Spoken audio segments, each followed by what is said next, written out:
Hello, this is Rod Ovitt, Director of Logos Institute of Biblical Studies, and I bring you the Daybreak Devo every day, and now these Take 5 meditations. Today we're going to begin in Mark chapter 2, verse 1.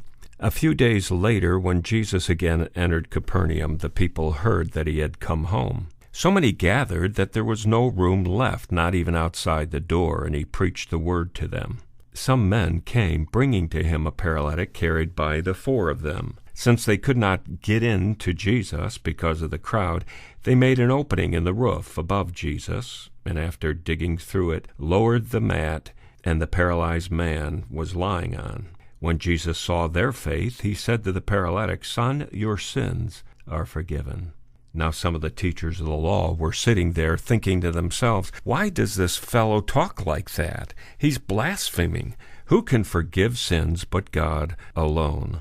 Immediately Jesus knew in his spirit there were some there thinking in their hearts. And he said to them, "Why are you thinking these things? Which is easier to say to the paralytic, 'Your sins are forgiven,' or to say, 'Get up, take your bed, and walk'? But that you may know that the Son of Man has authority on earth to forgive sins," he said to the paralytic, "I tell you, get up, take your mat, and go home." He got up, took his mat, walked out in full view of all of them. This amazed everyone, and they praised God, saying, "We have never seen anything like this."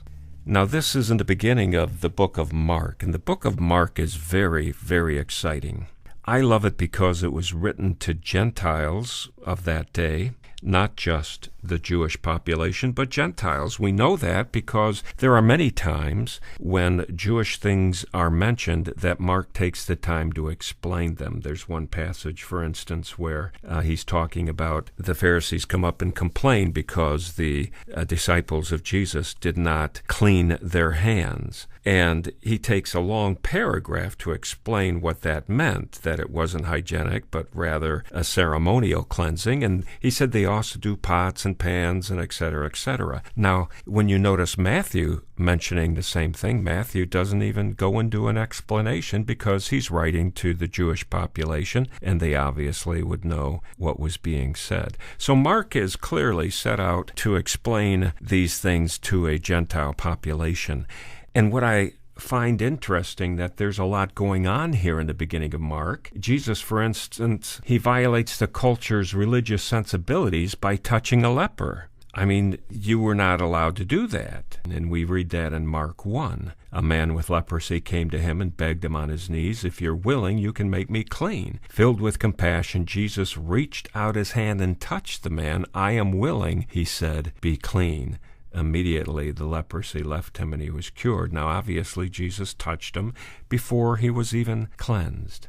And see, the rest of the world dealt with these things. They dealt with sickness. They dealt with demons. And so Mark is setting out to tell the whole world that there is a man found in Galilee, in this Syria area, in this part of the world that just before Greece and Rome was the capital of the world. There is a man down there that is doing marvelous things, and it seems he has power from God. In fact, he claims to be God. And so all of this gets out. And that's what we need to do. We need to tell others so matter-of-factly about our God and how he has healed us and how he has taken care of us, that in their need they will ask themselves, perhaps that's a solution for me. And Peter talks about that when he says, be ready to give a reason for the hope that lies within you. And so we go around just like these four fellows that brought their friend in.